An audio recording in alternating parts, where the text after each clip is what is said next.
우리가 살면서 참 어려운 많은 일들을 겪게 됩니다. 때로는 힘겹게 다가오는 일들이 너무 버겁게 느껴지는 일들이 때론 찾아오게 되죠. 제가 우리 성도님들의 신방 기록들을 살펴봤는데 모든 가정들마다 기도 제목들이 다 들어가 있는 것을 보면서 참 인생살이라는 것이 쉬운 게 아니구나 하는 생각이 들었습니다. 저도 부임하는 첫날부터 참 하나님께서 너무 큰 짐을 맡겨 주시니까 사실 감당하기가 쉽지 않은 거예요. 그래서 엊그제는 찬양을 잠잠히 들으면서 동네 한 바퀴를 돌고 있는데 제 마음 가운데 이 시편 121편 1절 말씀이 잠잠히 귓가에 들려오는 겁니다. 나의 도움은 어디서 올까? 우리가 살면서 도움이 필요할 때가 많습니다. 갓 태어난 어린아이는 엄마의 손길이 절대적으로 필요합니다. 학생들은 노련한 선생님의 도움이 필요하죠. 특히 살면서 어려운 일을 처한 사람은 반드시 누군가의 도움이 필요합니다. 평생을 살아온 노인이라 할지라도 젊은 손길이 필요할 때가 있습니다. 나의 도움이 어디서 올까? 어쩌면 이 질문은 평생에 걸쳐서 생각하고 묵상해야 될 우리 인간의 실존적인 질문입니다. 이 질문의 대답을 어떻게 하는가에 따라서 우리의 삶의 방향이 완전히 달라지는 거예요. 나의 도움이 사람에게서 온다. 그러면 사람 찾으러 다니는 겁니다. 나의 도움이 은행에서 온다. 그러면 은행 찾으러 다니는 거죠. 제가 아는 목사님이 한 분 계신데 지금은 나름대로 그분이 중년교회를 세우고는 은퇴를 하셨습니다. 근데 그분이 처음 교회를 개척하고 난 뒤에 도움의 손길들이 많이 필요했던 적이 있었습니다. 그래서 이 교회를 찾아가고 저 교회를 찾아다니면서 개척 후원금을 모으러 다녔는데 한 번은 어느 교회에서 후원금을 준다는 소식을 듣고는 아침 일찍 찾아갔는데 담당자가 오지를 않는 거예요. 몇 분 있다가 옵니다. 그래서 몇 분, 또 몇십 분을 기다렸습니다. 1시간을 기다리고 2시간을 기다려도 오지를 않더니 오후를 훌쩍 넘기고는 저녁이 다 되었어야 담당자가 나타난 거예요. 어떻게 오셨냐고. 여차여차 해서 후원금을 준다길래 지금까지 기다리고 있었습니다. 그랬냐고. 기다리게 해서 죄송하다고 하면서 들어가더니 봉투 하나를 가져와서 건네줍니다. 고맙습니다 하고는 나와서 봉투를 열어보는데 돈 5만 원이 들어가 있는 거예요. 한참을 그 봉투를 바라보다가 너무 목회를 하고 있는 자기 자신의 모습이 초라하다는 생각이 드는 겁니다. 내가 고작 이 돈 받으려고 하루 종일 이 귀한 시간을 보내었나.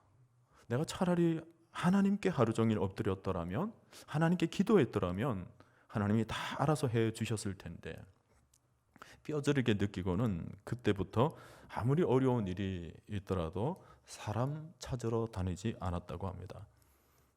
여러분, 우리의 삶이 힘들 때나 어려워질 때 혹은 생각하면 생각할수록 속이 상하고 마음이 무겁게 느껴지는 일이 있을 때 여러분의 마음을 달래줄 도움은 어디에서 옵니까? 나아가 우리 길동교회가 어려움이 있을 때 우리가 어디서 도움을 얻어야 할까요? 이것이 오늘 말씀의 주제입니다. 오늘 우리가 시편 121편을 펴놓고 있는데 제가 개인적으로 참 좋아하는 시입니다. 여기 나와 있는 시어들이 우리 일상생활에서 그렇게 낯설게 느껴지지가 않아요. 아마 시를 읽으면서 여러분들은 이미 단어 하나 안에서 그 의미들을 느끼셨을 것입니다. 성경을 보면은 아마 쉽게 발견하게 되는 것이 맨 성경장 앞에 놓여져 있는 파란색 글자가 여러분 보이시죠? 이 성경도 보면 지금 1절 앞에 파란색으로 나와 있는 것이 있는데 성전에 올라가는 노래 그렇게 되어 있습니다. 시편 120편부터 134편까지 15편이 모두 성전에 올라가는 노래라는 제목이 붙어져 있습니다. 예배하는 순례자들이 예루살렘으로 올라가면서 노래를 불렀기 때문에 순례자의 노래라는 별명을 가지고 있어요. 이 순례자의 노래라는 것이 뭐냐면 보통 한두 절을 인도자가 부르면 그 뒤에 따라가던 사람들이 그 다음 두어 절을 같이 부르는 것입니다. 그러면서 예루살렘 성에 다다를 때까지 순례자들이 서로 교창을 하면서 노래로 서로 위안을 삼아 올라가는 노래가 바로 이 순례자의 노래입니다. 옛날에 우리 민족도 논에서 힘든 일을 할 때 논줄을 잡고 소리꾼이 노래를 인도를 하죠. 한두 절을 부르면 일하던 사람이 한두 절을 따라하면서 서로 힘을 내게 하는 겁니다. 지금 예루살렘으로 올라가는 길들도 모두가 가파른 유대 사막 언덕길입니다. 높이가 약 600m 정도 되었다고 하는데 이 열사에 그 태양이 내리쬐이는 숨이 헐떡거리게 만드는 또 갈증나게 만드는 그런 고통스러운 사막의 길을 지날 때에 이런 노래를 부르면서 서로가 위로하고 또 위로받으며 노래를 불렀던 그 내용들이 바로 이 시편 120편부터 쭉 나와 있는 순례자의 노래이죠. 자, 여기 사용된 시어들을 여러분 한번 살짝 보세요. 먼저 5절과 6절을 보면 여호와는 너를 지키시는 이시라. 여호와께서 내 오른쪽에서 내 그늘이 되시나니 낮에 해가 너를 상하게 하지 아니하며 밤에 달도 너를 해치지 아니하리로다. 아마 여러분은 우리나라처럼 햇볕이 너무 좋은 지역에 살아서 이 시를 쓰는 시인의 마음이 어느 정도 수준인지 얼핏 느낌이 잘 안 오실 수도 있겠지만 저는 한때 미국 텍사스에 살아봤기 때문에 여기 그늘이라는 것이 얼마나 귀한 것인지 너무나도 잘 알고 있습니다. 워낙 더운 지방이라 기온이 보통이 아닙니다. 햇볕도 너무 강렬하기 때문에 잠시라도 밖으로 나갈 수가 없는 거죠. 특히 유대 광야는 주변에 나무 그늘을 찾아볼 수가 없습니다. 몇 시간을 걸어도 쉴 만한 곳이 없는 거죠. 그래서 걷다가 질식사로 죽는 사람들이 너무 흔하다고 합니다. 또 밤이 되면 기온이 완전히 달라지는 거예요. 뼈가 시릴 정도로 추운 날씨가 몰아닥칩니다. 그뿐만 아니라 갑자기 도둑들도 나타나기도 하고 또 갑자기 어떤 어려움들이 닥치게 됩니다. 뿐만 아니라 전갈이나 야행성 맹수들이 언제든 공격할 수 있기 때문에 마음 편하게 잠을 잘 수가 없는 거죠. 특히 달빛이 비춰지는 날에는 은신처가 드러나기 때문에 더 위험합니다. 자, 이런 어려움 속에서 하나님이 어떻게 하신다고 합니까? 내 오른쪽에서 내 그늘이 되어주신다. 그래서 낮의 해가 너를 상하게 하지 못할 것이고 밤의 달도 너를 해치지 않게 될 것이다. 이게 얼마나 든든한 위로의 말이 되는지 몰라요. 사실 오늘날 우리도 지금 순례자의 길을 걷고 있는 것과 같습니다.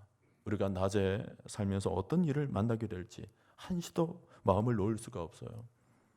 낮에 어떤 일이 일어날지, 가정에 또 어떤 일이 불어닥칠지, 낮 시간에 여기저기 얼마나 많은 사건 사고들이 일어나고 있습니까? 그렇다고 밤이 되어서 안전합니까?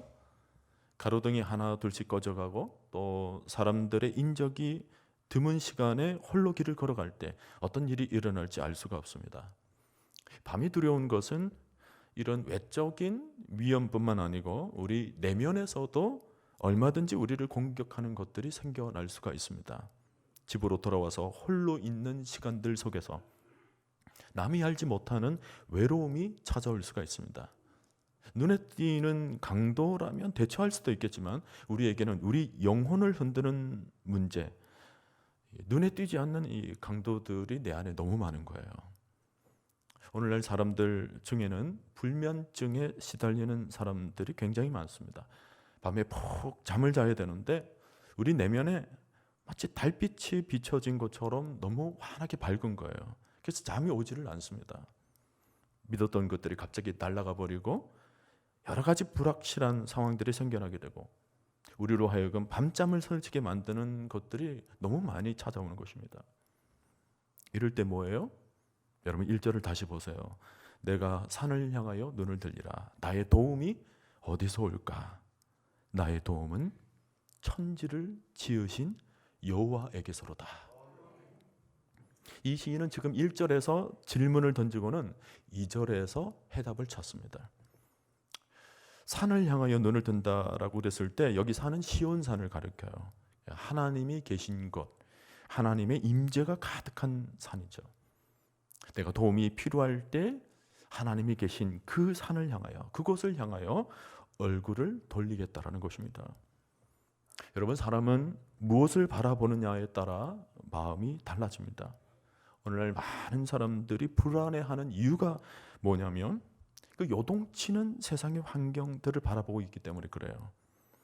저기 미국 샌프란시스코에 가면 골든 게이트 브릿지가 있습니다. 금문교라고 얘기를 하는데 그 다리는 철로 만들어져 있지만 현수교에 매달려 있습니다. 그래서 이게 오르락 내리락 하도록 되어 있어요. 그리고 그 지역은 하루 동안에 날씨가 얼마나 변덕스럽든지 하루에 18번 날씨가 바뀐다고 합니다. 금방 맑았다가 또 금방 비가 내리고 막 그러죠. 그래서 운전자들이 출렁이는 다리를 봐서도 불안한데 수시로 바뀌는 그 날씨 때문에 마음을 놓지를 못해요. 그곳을 지나갈 때마다 늘 불안해하는 겁니다. 우리도 하루 종일 뉴스만 바라보고 있으면 마음의 평안을 찾을 수가 없어요. 오늘이 뭐 이런 일이 터지고 내일은 또 저 일이 터지고 모레는 또 그런 일이 터지고 모르겠어요. 이게 복장 터진다는 말이 거기서 나오는지는 제가 잘 모르겠습니다. 온 사방에서 다 터지는 거예요. 오늘은 누가 사고가 났고 누가 죽었고 누가 강도를 당했고 계속 세상 돌아가는 곳에 눈을 두게 되면 우리 마음에는 안식이 없는 겁니다. 우리가 어디에 눈을 두고 살 것인가?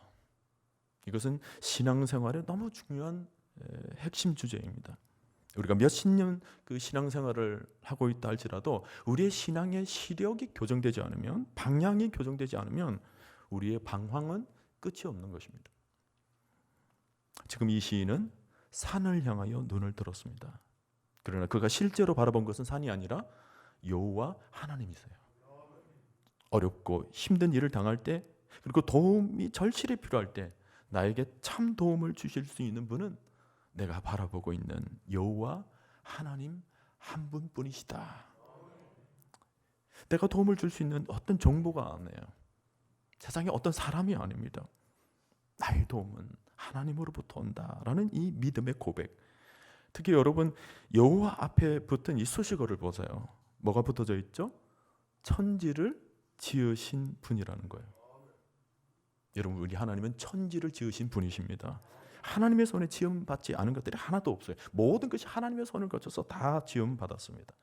온 우주는 물론 자그마한 벌레 하나까지라도 모든 것이 하나님 안에서 움직여지고 있다는 것입니다. 그리고는 그 천지를 지으신 하나님이 우리 인간에 대해서는 어떤 일을 하시냐 하면, 오늘 여러분 본문을 다시 보세요. 뭔가 이 계속해서 반복되는 단어가 하나 나옵니다. 3절 중간에 너를 지키시느니, 그리고 4절에 이스라엘을 지키시느니, 5절에서도 보니까 너를 지키시느니, 7절에 보면 두 번이나 나와요, 이런 표현이.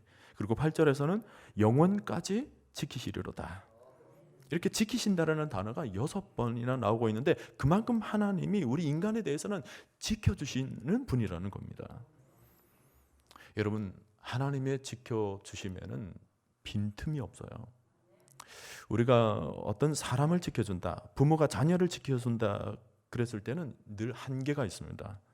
부모가 능력이 있으면 지켜줄 수 있지만 능력을 벗어나면 아무리 사랑하는 자녀라도 제대로 지켜주지를 못하는 거예요. 저는 고등부 아이들이 그 수능 입시를 치를 때마다 느끼는 것은 부모는 그 시험장 안에 들어갈 수가 없는 것입니다. 그래서 처음에는 일어나서 밥을 먹이고 잘 챙겨서 옷도 입히고 또 컨디션 좋게 하기 위해서 어떤 식으로든 서포트를 할 수 있지만 딱 부모가 함께 할 수 있는 것은 시험장 문 앞까지예요. 교문 앞까지입니다. 그리고는 그때부터는 아이가 혼자 들어가야 되는 거예요. 그래서 부모는 밖에서, 문 밖에서 하루 종일 아이가 다시 나올 때까지 발을 동동 구르면서 애타게 기다릴 뿐입니다.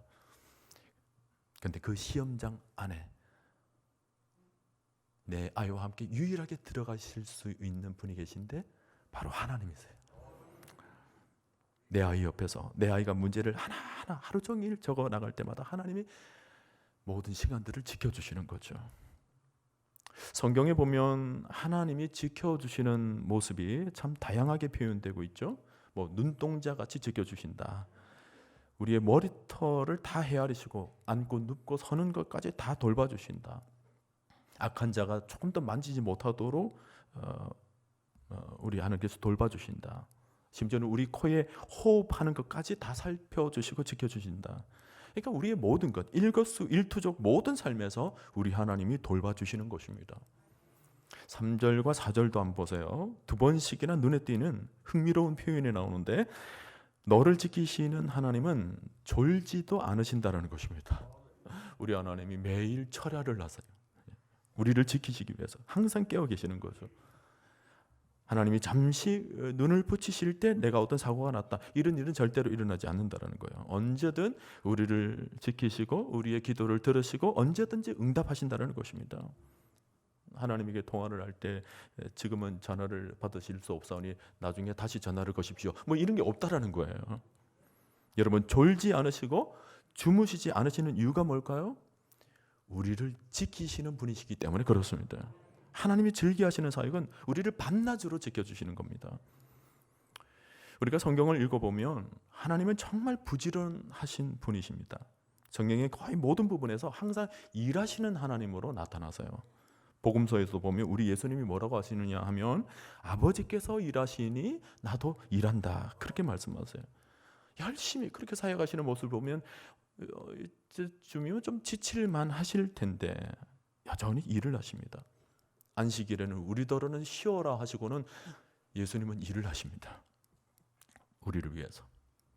그리고 마지막 그 십자가 상에서 마지막 순간까지 한 강도를 살리는 일을 하시고는 숨을 거두시죠. 뿐만 아니에요. 그분 주님께서 부활하신 뒤를 보십시오. 다시 사신 주님께서 또 40일 동안 일을 하세요. 복음서와 사도행전을 여러분 보십시오. 우리 주님이 다시 살아나셔서 부지런히 또 제자들을 가르치십니다. 공생의 가운데 그렇게 힘들게 일을 하셨으면 이제 부활하신 뒤에는 영광 가운데 좀 쉬시면 어떨까 싶은데 부활하신 그 순간부터도 또 계속 활동을 하세요. 그리고 지금도 뭡니까? 하나님의 우편 보좌에서 우리를 위하여 친히 기도하는 일을 하고 계시는 것입니다. 정말 멈추지 않고 우리를 위해서 계속 일을 하고 계시는 겁니다. 요셉이나 성경에 나오는 여러 인물들을 한번 보세요. 요셉이 움직이는데 계속 하나님의 카메라가 요셉을 따라다니잖아요. 너 노예로 팔렸구나. 그래도 내가 너를 따라다닌다. 또 집에서 남의 집에서 종살이를 하는구나. 그래도 내가 너를 따라다닌다. 너 유혹을 받고 있구나. 그래도 내가 따라다닌다. 너 감옥에 들어가게 되었구나. 그래도 내가 너를 따라다닌다. 그래서 창세기의 그 요셉의 기록의 핵심이 뭐냐면 하나님이 요셉과 함께 하심으로. 그게 아주 중요한 구절이에요. 어떤 면에서는 요셉 인생에 있어서 정체성과 같은 구절이죠. 계속 하나님의 눈이 따라다니는 겁니다. 여러분, 우리가 지금까지 온 것은 다 하나님의 인도하심이고 하나님의 일하심의 결과인 것입니다. 그래서 우리가 자주 부르는 찬송이 있죠. 지금까지 지내온 것 주의 크신 은혜라, 한이 없는 주의 사랑 어찌 이루 말하랴. 다 같이 할까요? 자나깨나 주의 손이 항상 살펴주시고 주라 해서 형통하게 하시네. 지금까지 우리가 살아온 모든 걸음걸이가 우리 힘으로 살아온 것 같지만 절대로 그렇지 않습니다. 다 하나님께서 일하신 거예요. 내가 하는 것 하나도 없습니다. 하나님께서 다 하셨어요. 그래서 바울이 뭐라고 그래요? 고린도전서 15장 10절에서 그러나 나의 나된 것은 하나님의 은혜로 된 것이니 내게 주신 그의 은혜가 헛되지 아니하여 내가 모든 사도보다 더 많이 수고하였으나 내가 한 것이 아니요 오직 나와 함께 하신 하나님의 은혜로라. 여러분, 날마다 우리가 참 하루하루를 기적같이 살고 있습니다. 이 말의 의미를 이미 깨닫고 계신 분들은 벌써 공감하실 거예요. 정말 우리는 하루하루 기적같이 살고 있어요. 지금 병원에 가보면 얼마나 많은 사람들이 병원 생활을 하고 있는지 모릅니다. 외국인들이 그러는데 우리 한국에 와가지고 이렇게 병원이 많은 것을 보고 깜짝 놀랍니다. 근데 더 놀라운 것은 그 안에 환자들이 그렇게 많은 것을 보고는 또다시 놀라는 거예요. 여러분, 그 많은 사람들이 오만 질병에 시달리면서 결국에는 쓰러지는 일들이 한두 건이 아닌데, 그래도 나는 내가 이만큼 건강 유지하며 살고 있는가? 여러분, 이거 내가 건강을 내 스스로 잘 유지해서 지금 이만큼 건강해지고 있는 것입니까? 이만큼 살고 있는 거예요? 아니에요. 하나님이 우리를 지켜주셨기 때문에 가능한 것입니다. 여러분, 병이 생겼다고 해서 두려워하지 마십시오. 우리 어르신들 기침만 해도 내가 갈 때가 되었구나 뭐 그러는데, 하나님의 사람은 그렇게 쉽게 죽는 것이 아닙니다. 하나님이 부르시니까 우리가 가는 거지, 병들었다고 해서 다 죽는 것 아니에요. 제가 어렸을 때부터 교회에서 대표 기도로 하는 말들 중에 제일 많이 들었던 말이 뭐냐면, 우리의 생사화복을 주관하시는 하나님. 그 말을 정말 많이 들었어요. 그래서 저는 어릴 적에 기도할 때 원래 그 말이 다 꼭 들어가야 되는 줄 알았어요. 그래서 제가 주일학교 때 이렇게 모임 가지면서 선생님이 저한테 기도를 시킵니다. 네가 오늘은 기도를 하고 시작하자. 그럼 제가 그렇게 기도를 하죠. 우리의 생사화복을 주관하시는 하나님.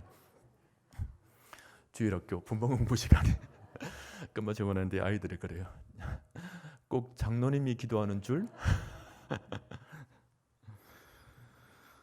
근데 사실은 그 말이 정확한 표현이죠. 우리의 생사화복을 주관하시는 하나님. 모든 것을, 우리의 잘되고 못되고 우리의 삶과 죽음을 다 주관하시는 분이 하나님이십니다. 지금도 뭐 제잘난 맛에 살다가 하루아침에 망해버리신 그런 가정들의 모습이 얼마나 많이 있습니까? 근데 그럼에도 불구하고 우리 가정을 돌아보면 내가 40이 되고 50이 되고 60이 될 때까지 이만큼 가정을 화목하게 이루고 우리 가정 아이들 다 잘 키우고 이 순간까지 살아왔던 것 다 하나님께서 우리 가정을 지켜주시고 구원해 주셨기 때문에 그렇지, 내가 잘나서 그렇습니까? 아니죠. 여러분, 낙심하고 좌절하고 절망하고 그래서 다시 누워버리고 싶을 때에도 다시 일어날 힘을 공급해 주시는 분이 누구십니까? 여러분 대답하세요. 누구십니까? 하나님이세요. 이번 한 주간을 살면서도 얼마나 주저앉고 또 드러눕고 싶은 순간이 많았습니까? 근데 그럼에도 불구하고 이 자리까지 불러내어 주시는 하나님. 어떤 면에서는 살면서 너무 지쳐서 예배조차도 갈 수가 없어요. 하나님께 나아가야 되는데 그런 마음의 기력도 없을 때가 있습니다. 그런데 그런 순간조차도 하나님께서 조용히 다가오셔서 힘들지 하면서 우리 마음을 또닥또닥 거리고는 우리가 주의 은혜를 바라보게 만들어요. 그래서 우리는 그래, 하나님께 예배드리자 하면서 일어나면 너 괜찮겠어? 일어나서 예배드릴 수 있겠어? 네, 하나님 예배드릴게요. 그러면 하나님께서 우리 두 손을 꼭 붙잡고 마치 아빠가 어린아이의 손을 붙잡고 길을 나서는 것처럼 우리 하나님께서 길을 하셔서 오늘 여기까지 인도하신 거예요. 우리가 무슨 힘으로 예배를 드릴 수 있어요? 무슨 마음이 강하길래 이렇게 예배 자리에 우리가 앉아 있을 수 있습니까? 이게 다 하나님의 은혜인 줄 믿습니다.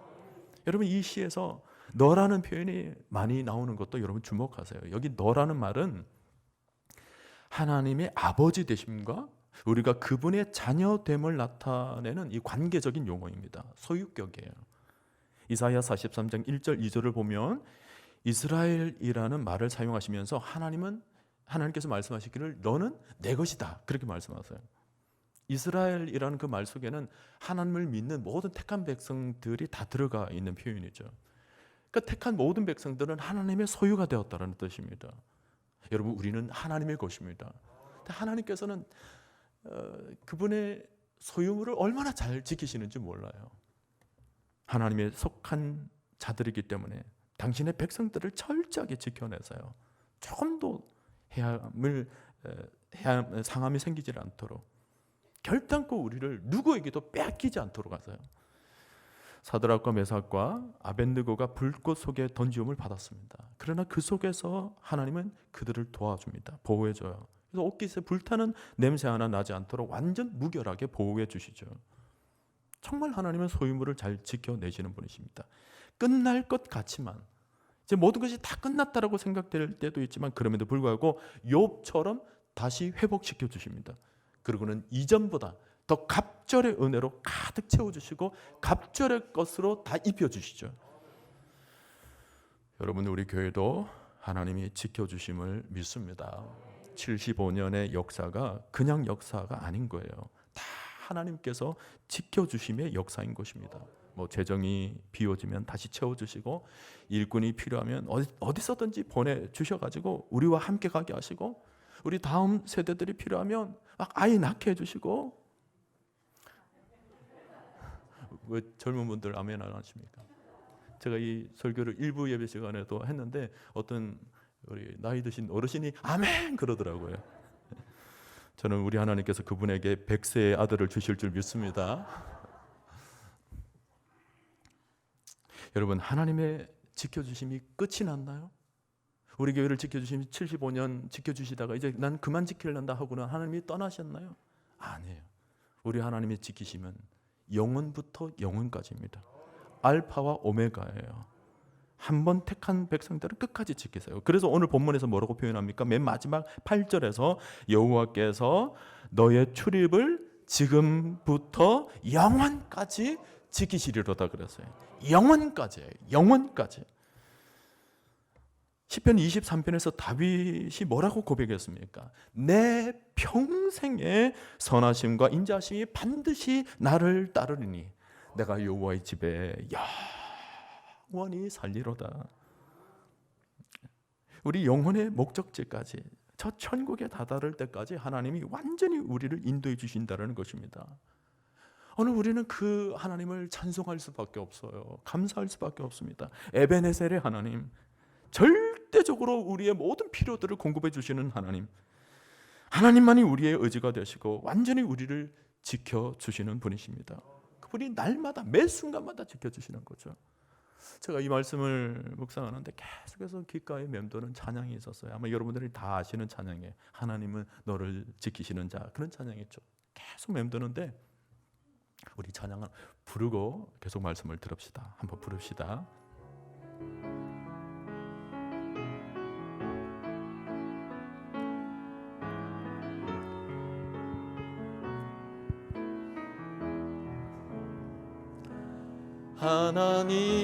하나님은 너를 지키시는 자, 너의 우편에 그늘 되시니 낮에 해와 밤에 달도 너를 해치 못하리. 우리 손을 뻗어서 옆산을 축복하며 하나님은 너를 지키시는 자, 너의 환난을 면케하시니 그가 너를 지키시리라. 너의 출입을 지키시리라. 눈을 들어 산을 보아라. 너의 도움 어디서 오나. 천지 지으신 너를 만드신 여호와께로다. 할렐루야. 오늘 1절에서 내가 산을 향하여 눈을 들리라 그랬는데 사실은 이 시를 썼을 당시에는 시인은 산을 볼 수가 없었던 시절입니다.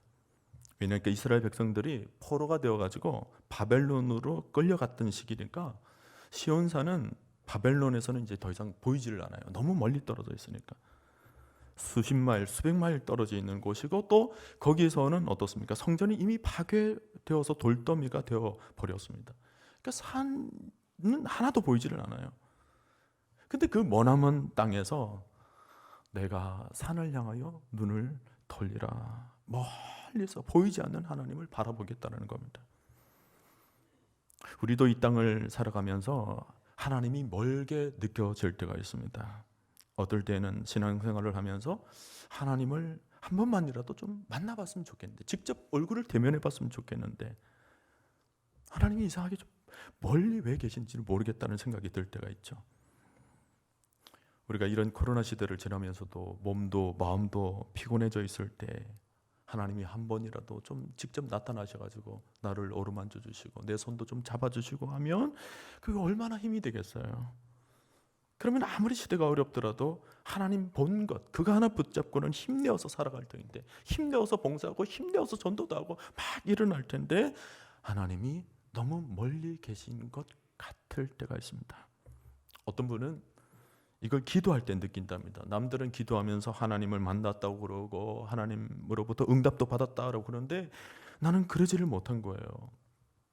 나도 하나님을 기도 가운데 만나고는 싶지만 하나님이 보이질 않습니다. 그럴 땐 정말 답답하죠.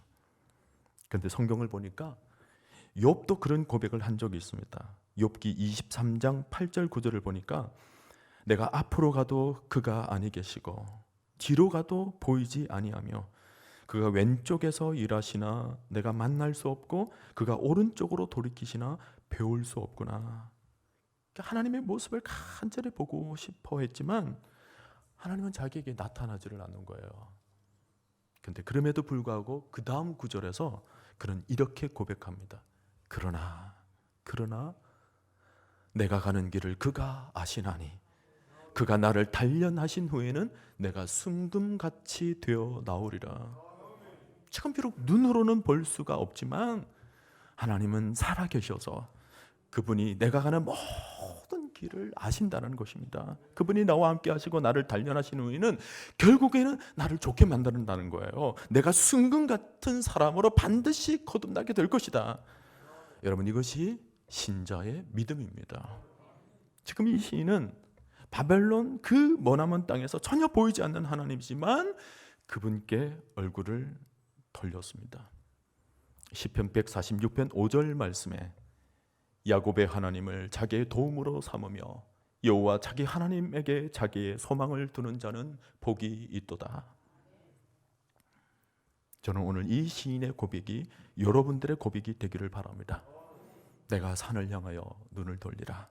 내가 여호와 하나님께 소망을 두리라. 여러분 살면서 여러 가지 일들을 만나게 되죠. 그러나 여러분 꼭 기억하십시오. 하나님은 여러분들을 지키시는 분이시고 지금도 여러분과 함께 하시는 분이십니다. 하나님은 여러분을 떠나지 않으시는 분이세요. 그러므로 힘들고 어렵고 낙심이 되고 좌절되고 절망 가운데 푹썩 주저앉고 싶을 때마다 여러분 하나님의 도우심을 붙잡으시고 다시 일어설 수 있기를 바랍니다. 고개를 떨지 마시고 땅을 보지 말고 세상을 보지 말고 하늘을 올려 바라볼 수 있기를 바랍니다. 우리가 환경을 보면 답이 없어요. 땅을 보면 소망이 없습니다. 그러나 우리 하나님은 천지를 지으신 분이십니다. 온 우주를 지으신 분이세요. 그분이야말로 우리에게 가장 실질적인 도움이 되시는 가장 크신 분인 줄로 저는 믿습니다. 여호와께서 너를 지켜 모든 환난을 면하게 하시며 모든 환난을 면하게 하시며 그 다음 구절 또 내 영혼을 지키시리로다. 여러분 이 세상에 우리의 도움되는 것들이 간혹 있기는 합니다만 우리 영혼까지 지켜줄 수 있는 것들은 이 세상에는 없어요. 오직 하나님만이 우리 영혼을 지켜주시는 분이십니다. 놀라운 것은 이 내 영혼을 지키시리로다는 이 시인의 고백이 하나님께 기도로 전달되는 줄 모르겠어요. 하나님께서 이 말씀을 그대로 지켜주시죠. 우리의 영혼을 지켜주시는데 오늘날은 어떻게 지켜주십니까? 바로 성령을 통하여서 우리 영혼을 감찰하시고 보혜사 파라클레토스 우리와 함께 하셔서 영원토록 우리 영혼을 끝까지 붙들고 계시는 분인 줄로 저는 믿습니다. 그러므로 오늘 이 하나님을 나의 도움으로 삼고 날마다 매 순간마다 하나님에게 영원한 소망을 두고 살아가시는 저와 여러분들, 그리고 우리 교회 될 수 있기를 주님의 이름으로 축복하며 축원드립니다.